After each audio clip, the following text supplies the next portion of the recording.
अस्सलाम वालेकुम दोस्तों, ये कराची में तारिक रोड का वाक़या है और ये आसमानी कलर कपड़ों वाला जो लड़का नज़र आ रहा है और साथ में उसका एक और दोस्त है येलो कपड़ों वाला।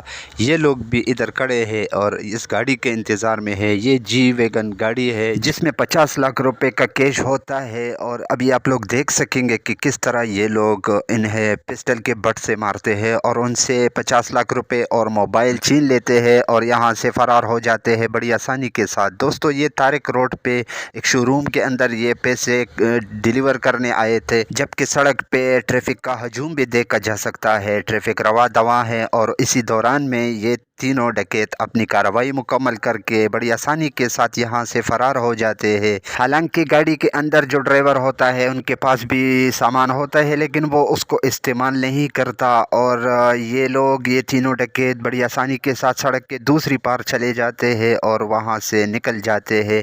जबकि ये लोग जो कि ज़रकोब हुए थे वो अभी उठ खड़े हुए और अपने शोरूम के अंदर आते हैं, जबकि एक एहलकार ने अपने सर पे हाथ रखा है और वो भी शोरूम के अंदर चला जाता है। दोस्तों, ये हालात हो चुके हैं कराची के और ऐसी ही न्यूज़ से ख़बरों से बाखबर रहिए। हमारे चैनल के साथ रहिए, चैनल को सब्सक्राइब कर दे और बेल का बटन ज़रूर प्रेस करें ताकि हर नई आने वाली वीडियो की नोटिफिकेशन आप लोगों को मिलती रहे। इस वीडियो को भी लाइक कर दे। बहुत शुक्रिया। अपना बहुत सारा ख्याल रखिए।